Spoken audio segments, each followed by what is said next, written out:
ஆண்டவராய் இயேசு கிறிஸ்துவின் விலையேறப்பட்ட நாமத்தினாலே ஆண்டவர்களுக்கு கொடுத்ததான ஏஜே பவர் மினிஸ்ட்ரியின் சார்பிலும் ஊழியத்தின் குடும்பங்களின் சார்பிலும் அன்பினால் வாழ்த்துக்களை தெரிவித்துக் கொள்கிறேன். எனக்கு அருமையானவர்களே, எப்படி இருக்கின்றீர்கள்? இன்றைக்கு தேவ சமூகத்தில் ஜெபித்தீர்களா? தேவனோடு உறவாடினீர்களா? தேவ சமூகத்தில் பரிசுத்த விவிலியத்தை வேதாகமத்தை வாசித்தீர்களா? கர்த்தர் உங்களை ஆசீர்வதிப்பாரா? ஹல்லேலூயா.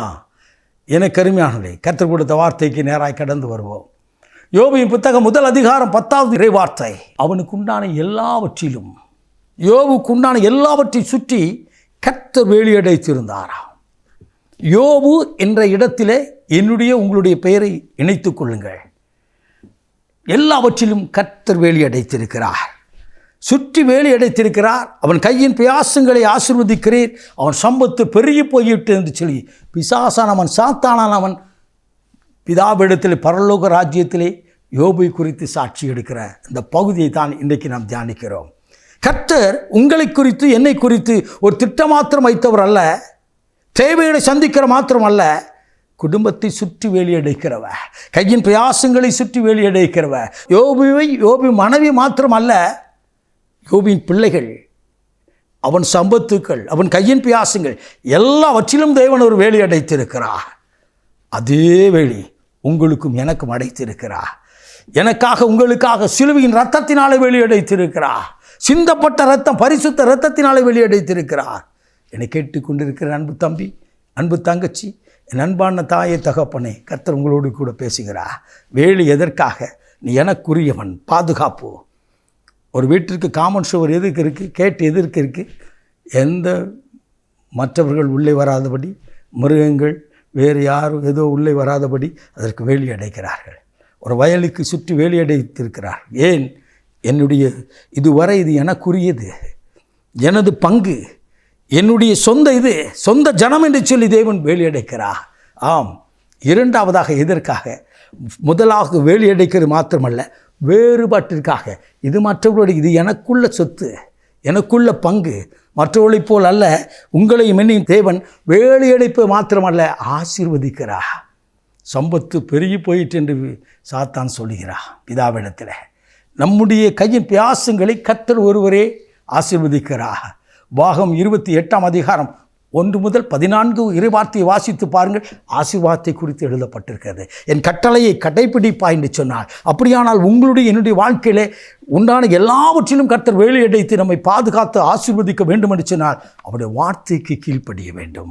அவருடைய வல்லமையான வார்த்தைக்கு நாம் கீழ்ப்படிந்து அதில் நடக்கும் பொழுது கர்த்தர் ஆசீர்வதிக்கிறார். யோபு அதிகாலையிலிருந்து தேவனை ஆராதிக்கும்படியாய் பலிபீடத்தில் நிற்கிறார். நீங்கள் நானும் எப்படி நிற்கிறோம்? ஒருவேளை என்னுடைய பிள்ளைகள், மனைவி, என் குடும்பங்கள் தவறு செய்திருக்கும் கர்த்தருக்கு விரோதமாக என்று சொல்லி தேவ சமூகத்தில் திறப்பு நின்று பலி செலுத்துகிறார். நீங்கள் நானும் எப்படி இருக்கிறோம்? உங்களுடைய குடும்பத்துக்கு உத்தரவாதி நீங்களும் நானும் தான். ஒருவேளை கண்ணீர் வடித்து கஷ்டப்பட்டு வேதனையோடு வியாதியோடு இந்த வார்த்தையை கேட்டுக்கொண்டு இருக்கிற என் அன்பு தாயே தகப்பனை, கர்த்தர் உங்களோடு கூட பேசுகிறார்.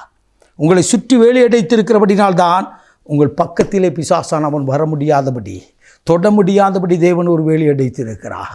ஒருவேளை துரத்த முடியும்.